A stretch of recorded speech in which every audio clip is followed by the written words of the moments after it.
Bonjour à toutes, bonjour à tous, merci d'être là. En ce dernier jour du one-to-one retail, e-commerce. Donc, je suis Sébastien Coinon, ancien journaliste à BFM Business. Aujourd'hui, j'anime le podcast Tech 45, pas de souci, installez-vous.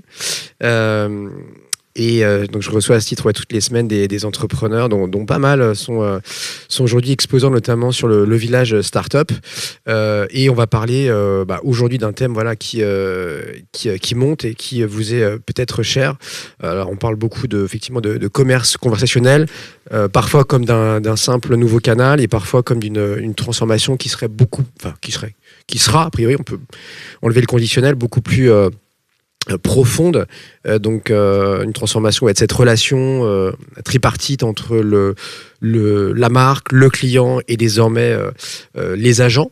Et donc avec cette double question derrière, est-ce qu'on ajoute un point de contact de plus dans le parcours, ou est-ce que cette conversation devient peu à peu le nouvel endroit où on va orienter, conseiller et évidemment in fine convertir. Donc je suis ravi d'échanger pendant 30-40 minutes avec vous, Quentin Briard, donc Global Chief Marketing and Technology Officer du Club Med.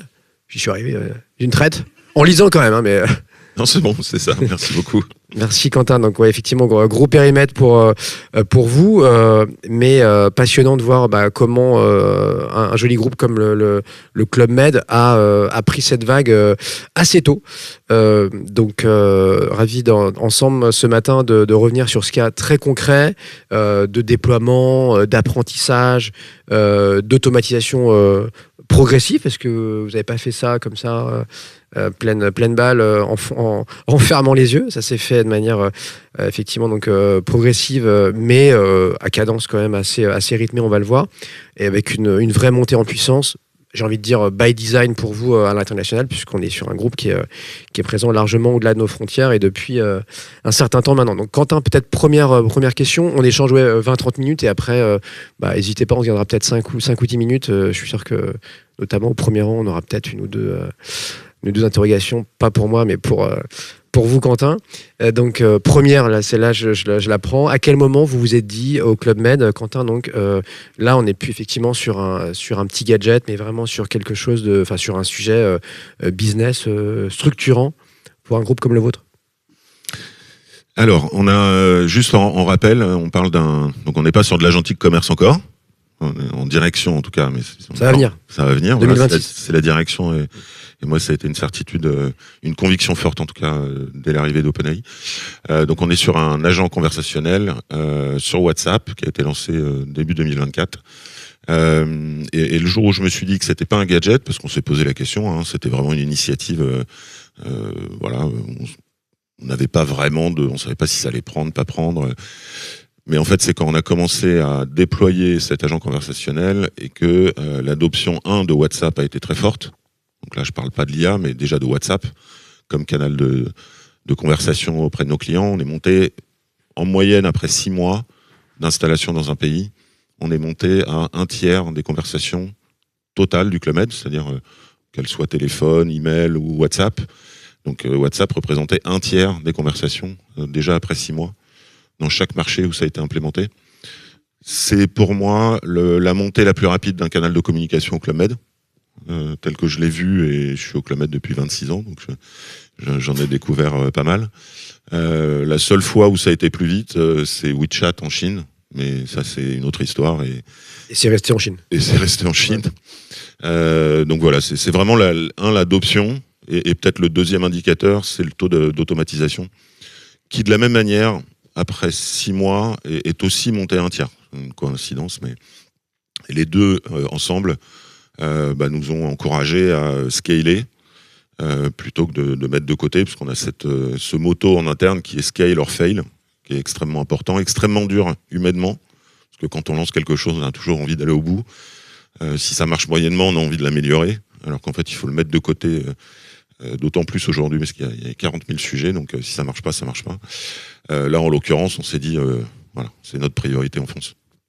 Bon, conversation, derrière on a envie de demander quid de la conversion, on a envie de savoir si c'est des leads, si c'est déjà vos clients, etc. Donc on va ouvrir toutes ces portes peut-être les unes après les autres. Déjà, première interrogation, une fois qu'on a posé ce décor-là, Quentin, est-ce que ce même déclic, il va venir rapidement, et d'ailleurs on est en quelle année, rappelez-nous, il va venir de la tech, il va venir du client, de la pression accumulée sur vos équipes? En fait, la genèse de l'histoire, elle vient du Brésil, qui en 2023 nous pressait pour ajouter le canal WhatsApp dans l'ensemble des canaux de communication. Il faut savoir que le Brésil est le deuxième utilisateur de WhatsApp dans le monde, après l'Inde. Donc là, je ne parle pas que le Med, mais en usage de la population. Quand vous allez au Brésil, vous prenez rendez-vous avec votre médecin via WhatsApp, vous entrez avec les marques via WhatsApp. En Inde, vous réservez sur le carrefour local par WhatsApp directement avec un panier. Et donc légitimement, le Brésil nous poussait à ajouter ce canal. Personnellement, je freinais, puisque vous l'avez dit en introduction, dès qu'on ajoute un canal, on ajoute des conversations qui se multiplient. C'est pas parce qu'on ajoute un canal que les clients n'utilisent pas non plus les autres. Et donc, moi, je freinais parce qu'ils n'avaient pas la capacité à absorber un nouveau canal dans leur centre de contact. Et quand OpenAI est arrivé, c'est là où on s'est dit, finalement, quand on met les deux ensemble, on va être capable, potentiellement, si l'automatisation fonctionne, de pouvoir mettre ce canal sans faire déborder le nombre de contacts dans les centres. Donc l'idée, elle est vraiment venue d'un pays, et c'est l'intérêt d'être une boîte internationale. C'est que les signaux, on les voit partout dans le monde. La France n'est pas forcément le pays le plus avant-gardiste, par culture ou par régulation. Je ne sais pas combien de pays dans le monde n'ont pas Overview ou AI Mode de Google, mais je pense qu'à part la France, Cuba, peut-être l'Iran, on ne doit pas être nombreux. Ici à Monaco, on peut le tester. Voilà, je suis très content. Ça dure pas longtemps. Mais... et donc c'est aussi la force de notre groupe et de tous les groupes internationaux de pouvoir avoir ces signaux des différents pays. Et puis donc on s'est lancé dans l'aventure en répondant à leur cas d'usage. Donc dans votre cas, tout part du Brésil, on comprend, au Club Med, avec cet usage très fort de WhatsApp, et j'imagine que dans d'autres pays émergents ou pas, WhatsApp est très fort, en Amérique latine en général, je pense. Qu'est-ce que ce marché vous a rapidement appris là, puisqu'il y avait d'abord les craintes, en disant, là, on va complexifier, et puis est-ce qu'on va savoir absorber tout ça? Qu'est-ce que rapidement vous apprenez là? Alors, rapidement, on a vu que la tech n'était pas un problème, que le time to market dans le développement technologique était extrêmement rapide. Et donc, on est tombé sur l'écueil premier des cas d'usage autant de l'IA, qui est la qualité de la donnée. Et globalement, c'est à peu près le seul écueil qu'on ait connu. Heureusement, on a quand même, nous, la chance d'avoir un PIM, une base de données produits qui est centralisée. Et donc, qui facilite quand même grandement le fait de pouvoir répondre à des questions produits à nos clients. On a dû l'adapter parce que cette PIM n'était pas forcément LLM friendly. Je vais prendre un exemple. Dans notre PIM, on renseigne s'il y a un mini Club Med, on le renseigne, mais s'il n'y en a pas, on met rien. Le LLM, quand il n'y a rien, il va, une fois sur trois, se dire que y en a un. Et donc, il a fallu... c'est un petit exemple pragmatique, concret, mais il a fallu mettre, dans notre PIM mettre non, il n'y a pas de mini-club. Et là, comme ça, il n'interprète pas.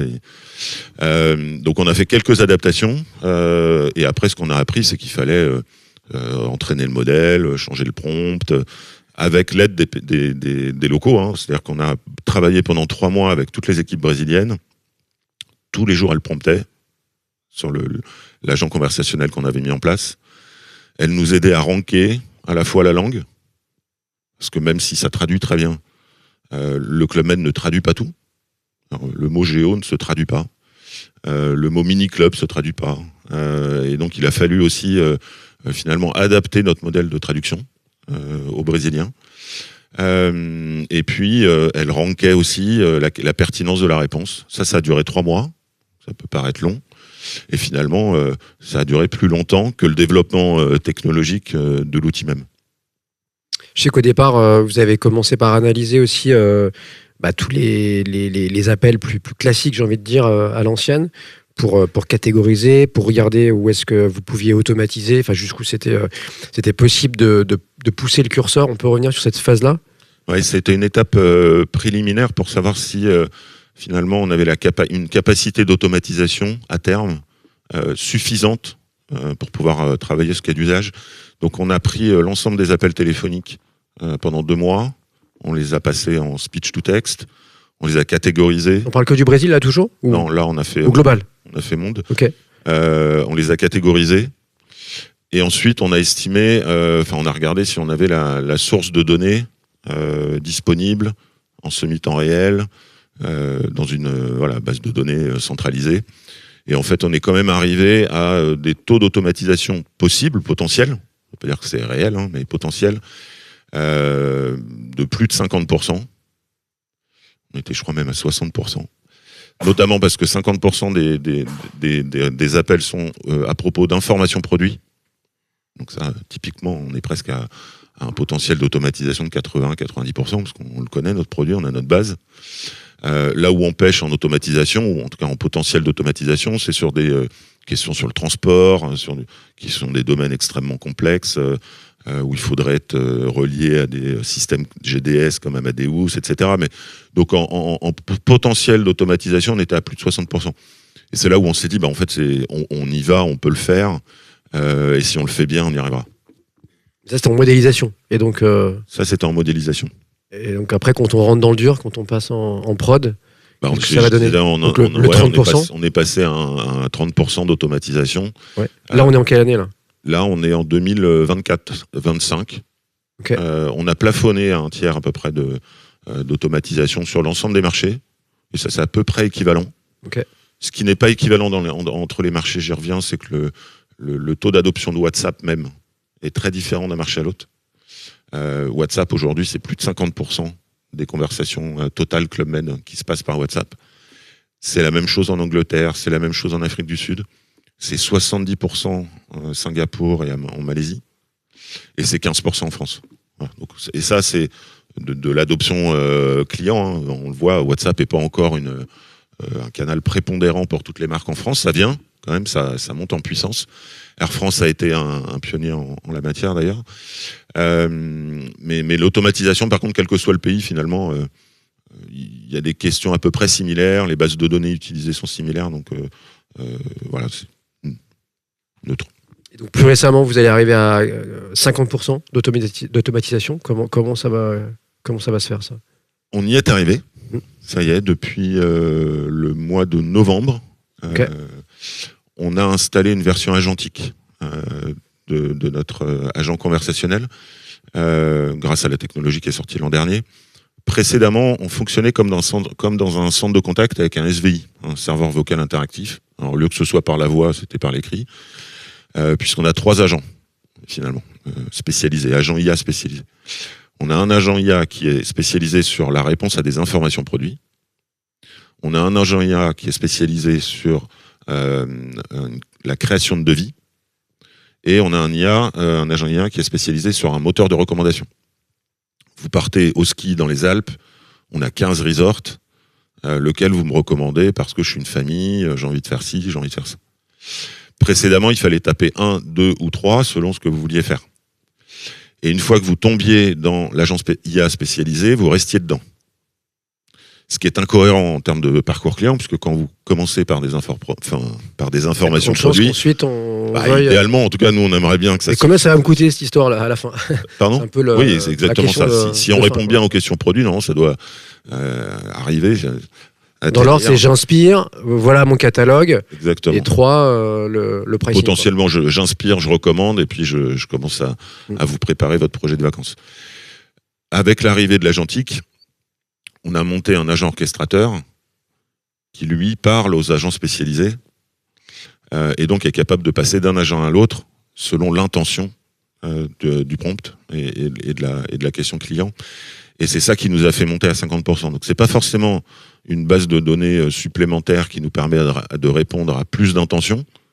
C'est vraiment le fait d'avoir orchestré différents agents IA spécialisés entre eux pour qu'on puisse passer d'une étape à l'autre. Et là, on est à 50%, quel que soit le pays. Et là, donc ça fait bientôt 6 mois. Est-ce que le Club Med se contente de ça? C'est déjà très bien, c'est un exploit? ou il y a encore d'autres marches là à franchir qui potentiellement, j'en sais pas, peuvent vous amener dans une zone un peu plus grise, voire rouge, ou sur des trucs où il faudrait pas aller, je sais pas. Ou pas du tout. Il n'y a pas de limite et on vise le 100%. Alors, techniquement, je pense qu'avec les technologies d'aujourd'hui, je suis pas sûr qu'il y ait de limite, personnellement. Ça veut pas dire que, personnellement, je pense qu'on automatisera tout, loin de là, mais technologiquement parlant, certains avaient des doutes sur l'émotion que peut dégager un agent IA. Un agent IA aujourd'hui est capable de créer de l'émotion, d'ailleurs, et malheureusement, certains étudiants, ados, le prennent comme un coach personnel. On voit bien que donc ça peut, on peut créer une relation très personnalisée avec son agent IA. Et moi, c'est l'objectif, c'est à terme de pouvoir couvrir l'ensemble du spectre pour répondre à des personas qui voudraient, de bout en bout, pouvoir rester en conversation 24 heures sur 24, 7 jours sur 7, et ne pas avoir à rentrer en contact avec un humain. Il y a des personas qui sont comme ça. On respecte pas, mais j'ai pas à choisir.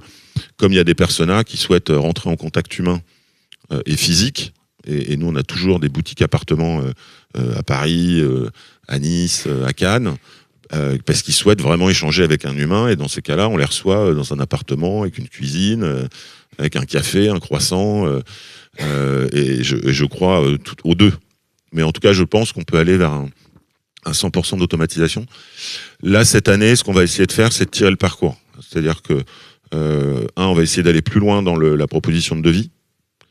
Aujourd'hui, on s'arrête à un lien qui renvoie vers le site internet, mais qui fait passer toutes les étapes, puisque tous les critères sont pré-remplis. Et donc, il ne reste plus qu'à, entre guillemets, poser une option ou payer. Moi, j'aimerais bien que le parcours continue dans WhatsApp. Et on travaille avec Meta pour enrichir la capacité d'inclure des vidéos, d'inclure des photos, d'inclure des boutons qui facilitent la réservation. Et deuxièmement, j'aimerais bien qu'on ait aussi maintenant l'après-réservation et l'avant-séjour dans la préparation, puisqu'il y a aussi énormément de questions qui sont posées par les clients sur la préparation, potentiellement se créer un agenda des vacances, poser des questions plus précises sur ce qui va les attendre, sur l'ouverture d'un mini-club med, sur voilà, toutes les questions qu'on peut se poser sur les 30 activités qu'on propose dans nos villages. Donc ouais, là il y a 6 bons mois de recul. Est-ce que vous diriez que voilà, il y a déjà un centre de gravité qui s'est déplacé? On n'est pas encore à la boucle, j'ai entendu, un end-to-end où je m'inspire, je regarde je commande un devis, etc. Enfin, je reçois un devis et in fine je paye, parce que là vous me renvoyez vers le site Club Med, mais sans aller jusque là, même si c'est le futur, j'entends bien. Et la réservation, enfin la préparation du voyage, est-ce que voilà, vous sentez que ça bouge, ouais, que ce centre de gravité, on n'est pas juste sur un canal additionnel, quoi? Non, il y a vraiment un transfert, qui s'opère de par la facilité d'usage des messageries instantanées notamment. Elles sont dans notre poche quotidiennement. On les aime bien parce qu'elles sont asynchrones. On les aime bien parce qu'elles sont 24/24. Donc on voit bien, nous en tout cas, une déperdition du nombre d'appels qui se transfère bien vers du conversationnel. Ce qu'on voit aussi, c'est qu'on a une part de nouveaux clients ou de prospects qui est plus forte sur le canal WhatsApp que sur les canaux traditionnels. Donc on arrive à capter une nouvelle clientèle, ce qui est intéressant, bien évidemment, en termes de couverture d'audience. Donc l'IA qui peut aider à construire, on l'a compris, ce devis, pas encore aller jusqu'au bout. C'est la limite actuelle, c'est quoi là aujourd'hui, qui fait que vous me renvoyez vers le site? Elle est technique, elle est j'en sais rien, d'halluciner et que le prix soit pas le bon, qu'on fasse une super offre qui est pas... Je dirais qu'il y en a plusieurs. Il y a l'interface. L'interface ne permet pas encore sur WhatsApp, en tout cas dans des pays hors Inde, d'avoir un UX UI intéressant pour pousser encore une fois des vidéos, des photos, et valoriser le prix. Parce qu'en fait, on n'a pas mis le prix directement dans WhatsApp par peur qu'il ne soit pas valorisé par nos images qui sont quand même voilà, notre premier vecteur de communication de vente. Ce sont les images et les vidéos. Hein. On part en vacances, on a envie de voir où on arrive. Et donc afficher un prix brut dans notre catégorie, dans notre secteur, nous paraissait très dangereux. Et donc c'est la raison pour laquelle on pousse quand même vers le site internet, puisqu'il rentre dans un univers de marque qui est fort, ce qui n'est pas le cas de WhatsApp. Hein. On est encore beaucoup sur la conversation du texte. Donc ça, on attend beaucoup de l'évolution de l'interface. Deuxièmement, il y a toute la confidentialité des données personnelles, sur lesquelles on souhaite pas se précipiter. Aujourd'hui, il n'y a aucune donnée personnelle qui sont échangées. C'est-à-dire que on échange des informations produits, on échange des prix sur un package donné, mais on n'a pas encore de connectivité entre notre base de données et WhatsApp. Ça, on préfère encore attendre.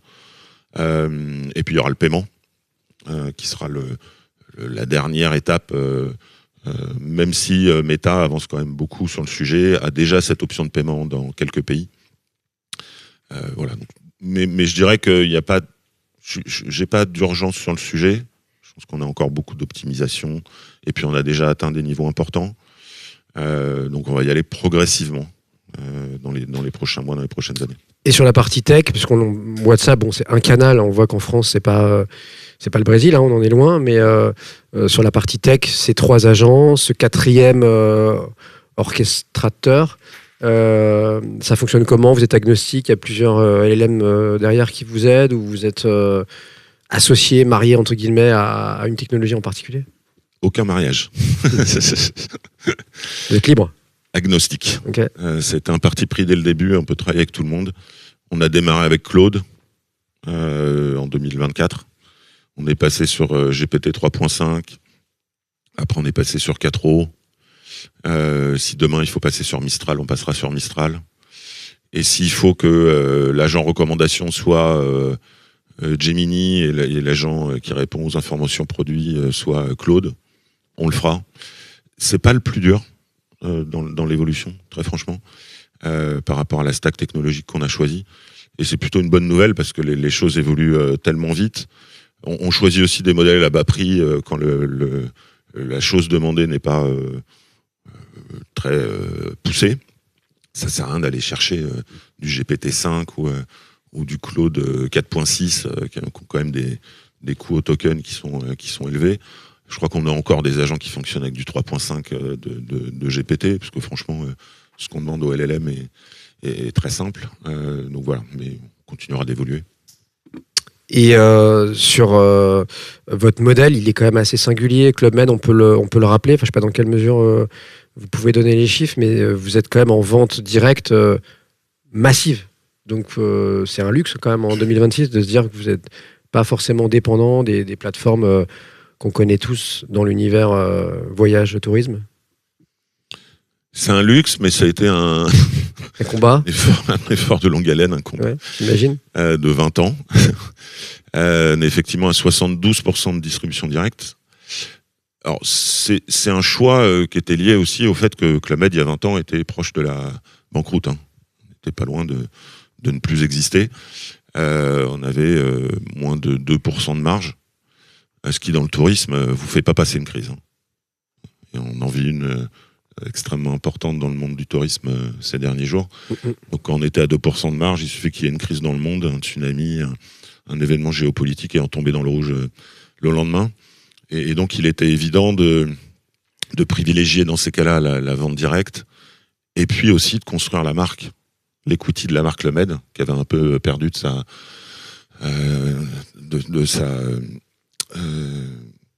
sa superbe. Et donc, on a fait les deux en même temps. Alors, ça a pris du temps. On a construit avec le temps. Et c'est aussi, une des raisons était aussi qu'à l'époque des hôteliers, qui ont émergé il y a un peu plus de 10 ans, les hôteliers ne distribuaient pas de resorts tout compris. Ils distribuaient des hôtels, des packages, etc. Mais pas de tout compris. Et donc nous, si on avait accepté d'être distribué via les hôteliers, on aurait affiché des tarifs tout compris, 2 fois, 3 fois plus cher qu'une simple chambre d'hôtel. On comparait des carottes et des... Voilà, et on serait apparu à la page 4 ou 5 Et on aurait, à mon avis, entaché le rapport qualité-prix du Club Med. Donc c'est pour ça qu'on n'y a pas été. Mais c'est pas une fin en soi, la distribution directe. Elle est extrêmement importante vis-à-vis des marques, dans la singularité de la marque, pour le futur. Et on le voit avec les LLM. Il vaut mieux s'accrocher et avoir un plan d'action extrêmement important sur la construction de la singularité de la marque, pour ne pas disparaître et devenir une commodité, puisqu'on va se faire comparer dans tous les sens, tout le monde va essayer de faire la même chose, et que finalement, que ce soit la marque A ou B, ça ne sortira pas fortement dans les réponses des LLM. Donc il faut avoir une stratégie de marque qui est extrêmement forte et qui touche à beaucoup d'éléments aujourd'hui. C'est ça qui devient complexe, c'est que on parle de géo, mais le géo est très très large. C'est une tentacule. Comment vous l'abordez, vous? On attaque, on fait des choses assez pragmatiques sur. Je vais prendre la chose la plus simple à faire, c'est de faire des FAQ. Tout le monde s'y est mis, je pense. Voilà, c'est le plus simple. Mais c'est. Le géo, on 3 lettres pas votre géo à vous. Non, faut pas se tromper, il faut articuler. Ouais. Non. Il y a de quoi perdre son latin. Personne d'autre que Club Med peut travailler avec des géos. Ça, c'est la bonne nouvelle. Et c'est notre singularité, et c'est ce qui maintiendra le Club Med si particulier. Donc en Chine, ils disent aussi géo, on est d'accord? Vous traduisez pas? En Chine, ils disent géo. Oui. Ok. J'y arrive. Je referme la parenthèse, pardon. J'en étais où? Comment vous l'abordez? Oui, comment on l'aborde. Donc j'ai dit pragmatique, FAQ, amélioration de notre PIM, exhaustivité de notre PIM. On réécrit des choses plus simples pour que les moteurs soient capables de mieux nous référencer. Voilà. Et après, on essaie d'avoir une construction de stratégie un peu holistique pour le futur, mais on n'est pas là. De voir quelle stratégie Reddit adopter. D'ailleurs, c'est la première fois que Reddit est au One-to-One Monaco, c'est quand même un signe. Parce que c'est la première source, généralement, qui est regardée par les LLM. Certains LLM. Avant LinkedIn, avant Facebook, avant Google, avant tout, Insta. Ouais. Parce que c'était la source de données gratuite, disponible pour des entreprises qui n'en avaient pas. C'est du GC pur en plus, quoi. Le client raconte. Ce qui est difficile, c'est que vous prenez ChatGPT, Gemini ou Claude, les sources d'autorité ne sont pas les mêmes. Donc c'est pour ça que la stratégie, elle est assez difficile et voilà, on peut pas attaquer tout maintenant. Il faut la construire, ça va prendre du temps, mais c'est une complexité pour les entreprises. Et puis peut-être que Reddit aujourd'hui est une énorme source d'autorité, parce que je crois que pour nous dans le voyage, c'est à peu près 20 à 30% d'importance pour ChatGPT. Il est possible que dans un an, c'est autre chose. Donc plus que les avis clients classiques qu'on recommande généralement. Ok. Vous avez, il faudrait dans un monde idéal qu'on ait une page Wikipédia par Resort Club Med, parce que Wikipédia dans le voyage, c'est une source d'autorité qui est extrêmement importante. Il faudrait qu'on change notre stratégie d'influence pour aller chercher d'autres influenceurs, parce que les influenceurs sont une source d'autorité aussi dans le voyage très importante. Donc, faut arriver à décadrer un peu, faire des choses rapides, pragmatiques, et puis naviguer. Voilà, c'est un peu le monde d'aujourd'hui, c'est de ne pas avoir trop de certitude, parce que les choses peuvent changer. Regardez OpenAI qui annonçait avec beaucoup d'aplomb l'arrivée du commerce agentique et du paiement. Il s'est retiré il y a quelques jours, donc voilà, faut... C'est la suite du conversationnel que vous abordez depuis 2-3 ans, pour vous? C'est la suite logique? Cette présence sur les LLM, que le Club Med soit top of mind. Ça devient... On a fait une étude récente, je crois qu'on fera un communiqué de presse la semaine prochaine, je crois. On a fait une étude auprès de 6000 personnes dans le monde, de tout horizon, prospects, clients.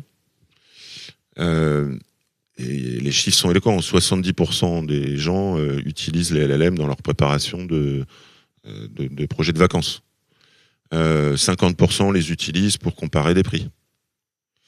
Donc voilà, c'est même si nous on voit pas le trafic arriver chez nous, parce que c'est aussi entre guillemets le défaut l'inconvénient pour les entreprises aujourd'hui et les marques, c'est que on a tous 0,5, 1,5% de notre trafic web qui provient de ces LLM directement. Mais comme la proposition de valeur de ces LLM, c'est justement de rester dans la conversation et de pas forcément en sortir, il y a beaucoup de choses qui restent à l'intérieur des LLM qui sont pas partagées officiellement avec nous. Et donc on est typiquement obligé, mais je pense que tout le monde adopte maintenant des solutions de prompting quotidien et de voir l'évolution de la part de voix de la marque, de l'analyse sémantique aussi de la marque, mais ce sont des choses qui sont encore un balbutiement. Hein. Bah, je fais mon auto-promo. Moi, je reçois cette semaine, je le mets en ligne demain, l'Emrock qui vient de lever 6 millions d'euros et on est clairement là dans ce commerce agentique parce qu'ils veulent devenir un peu l'infra standard, donc ils vont bosser avec des Maisons du Monde, Rakuten, etc. pour que vos marques soient présentes d'une manière ou d'une autre et que la conversation se fasse autour de vos services, de vos produits, quoi. On va laisser à l'audience, n'hésitez pas à lever le doigt si vous avez une ou deux questions pour Quentin. Alors, je suis sûr que vous en avez, mais ne soyez pas timide. Et puis, rajouter, si on revient sur le conversationnel une minute, qui est notre thème aujourd'hui, cette dimension aidée, dopée par l'IA de l'instantané, du live en mode 24/7, quoi, que vous connaissez, vous, depuis toujours, mais il y avait les limites, j'ai envie de dire, physiques des call centers, même si vous couvrez tous les fuseaux horaires possibles et inimaginables. Est-ce que ça change quand même pas mal de choses pour vous? Déjà, enfin, on est disponible 24/7 pour nos clients, et ça, c'est quand même la meilleure des nouvelles. Toutes les marques en rêvent, on était en incapacité de le faire financièrement, puisqu'il aurait fallu avoir ce qu'on appelle dans les centres de contact un follow the sun, pouvoir couvrir toutes les langues 24/24, 7 jours sur 7, clairement c'est un coût financier quand même très très élevé. Donc le fait de pouvoir être disponible pour nos clients 24/7, c'est génial. Deuxièmement, et ça se voit dans les chiffres, 50% de nos conversations sur WhatsApp se font en dehors des horaires d'ouverture de nos centres de contact. Et c'est justement parce que c'est dans la poche, c'est dans nos us et coutumes, et à 10h, j'ai une question, je peux la poser. Soit j'ai la réponse parce que l'IA à 50% me répond, soit l'IA ne sait pas répondre, et dans ce cas-là, elle renvoie vers l'humain, qui le lendemain matin, lors de son arrivée, verra dans sa file d'attente les conversations WhatsApp qui ont eu lieu les dernières heures, et pourra reprendre contact avec le client. Et très franchement, vous envoyez un message à 22h à une marque, recevoir une réponse d'un humain à 9h du matin ou à 9h30... ça va encore. Ouais. Je pense que là, on est quand même encore dans un bon SLA, quoi. Donc c'est une nouvelle façon de repenser la relation client. C'est aussi un avantage pour nos agents humains qui sont dans les centres de contact, puisqu'en fait la conversation leur est donnée, et donc en fait leur donner le contexte, c'est quelque chose qu'ils n'avaient pas précédemment. Et je vous avoue qu'il peut y avoir des craintes parfois quand on installe ce genre d'outils. Les gens vont se dire, finalement, ils vont me remplacer ou autre. On voit bien que l'humain est quand même encore bien nécessaire, et heureusement. Et dans une entreprise comme Clomet qui a des géos, c'est un peu notre marque de fabrique et notre ADN. Mais demander à quelqu'un dans un centre de contact qu'est-ce qui est le plus frustrant généralement dans son métier, c'est de ne pas avoir le contexte. Et vous avez un client qui appelle, ils sont obligés de repartir à zéro souvent. Bon là il a c'est pas une foule pour tout le monde, quoi. L'entièreté de la conversation, et il est au même niveau de lui. Clairement. Des petites questions, ou pas d'ailleurs, peut-être des grandes questions. Allez-y, monsieur, je vous en prie.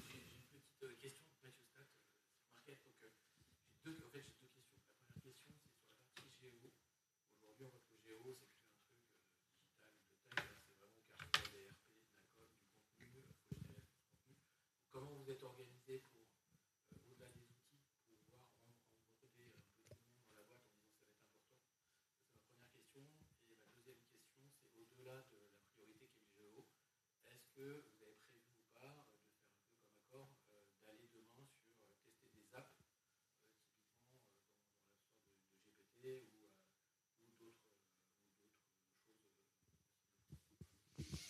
fait longtemps qu'on ne s'est pas vu. J'en profite. Alors, pour la première question, on sait ce qu'il faut faire, on ne l'a pas encore fait. C'est la gouvernance.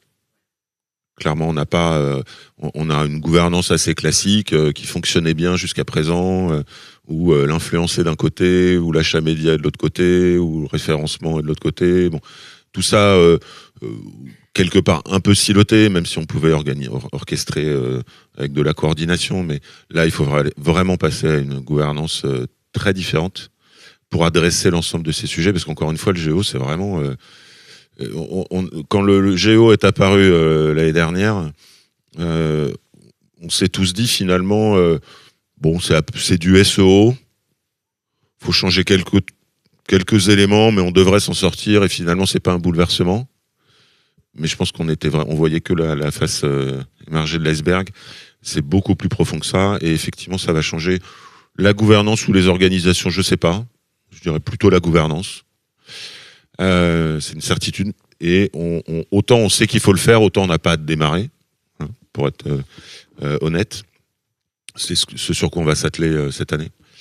Sur la deuxième, oui, on va probablement lancer notre application Club sur ChatGPT, même si on sait qu'on est aux prémices, même si on sait que c'est pas encore un usage fou, loin de là, hein. On est vraiment sur du micro-usage.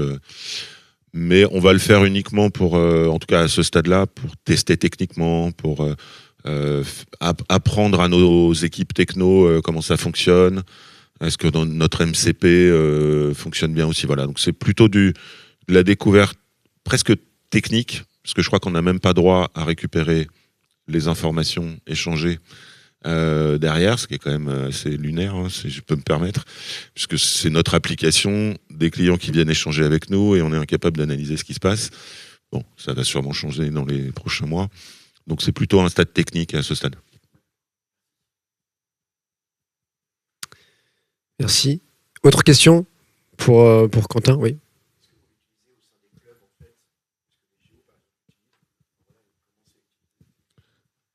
Aujourd'hui, on a uniquement la version humaine dans nos resorts. On a déployé WhatsApp presque dans tous nos resorts. On avait commencé par notre gamme luxe pour savoir si on était en capacité d'absorber les flux. Et puis les géos sont pas des gens qui sont dans un centre de contact, hein. Ils oscillent entre le terrain de tennis, le restaurant, et donc il fallait être en mobilité. On ne savait pas si ça allait être possible. Ça a très bien fonctionné dans notre gamme luxe. Il y a eu une vraie appétence de nos clients. Vous imaginez bien qu'entre appeler, la réception, et quand on est en dehors de sa chambre, on ne sait pas trop comment l'appeler. Donc le WhatsApp, c'est quand même génial. On l'a déployé dans beaucoup de nos resorts. Pour l'instant, on garde une version humaine. Prochaine étape, c'est qu'on voit quand même qu'il y a des conversations, on pourrait vite automatiser pour que les géos se mettent vraiment sur des conversations à forte valeur ajoutée et surtout ne deviennent pas des centres de contact. Parce que malgré tout, le géo, il doit rester c'est un facing client constant. Mais encore une fois, on voit quand même l'attrait des clients pour ce type de canal. Et on parle de combien de pays et comment c'est monté en puissance On a une soixantaine de resorts dans le monde. Toute l'Asie est développée. La zone américaine est développée. Le Brésil est développé, bien évidemment. Et en Europe, on doit être à la moitié. Donc je dirais qu'on est sur une quarantaine de resorts qui aujourd'hui utilisent WhatsApp quotidiennement. Sur 10-15 pays au moins ? Ah oui, sur une trentaine de pays. Trentaine de pays, ok. Très clair.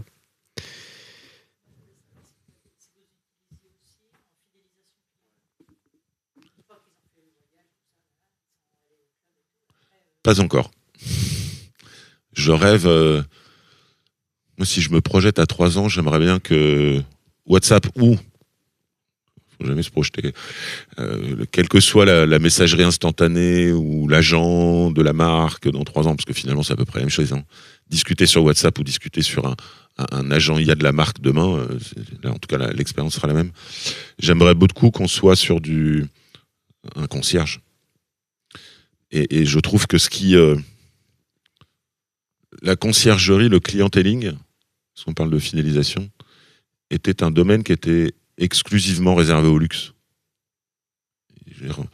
Et dans l'hôtellerie, très franchement, ça n'a fonctionné que dans les hôtels où vous aviez 50 chambres, 60 chambres, 70 chambres, et que vous étiez dans du 5 étoiles. Parce que ça demande un temps humain que vous n'êtes pas capable de financer quand vous êtes sur du volume.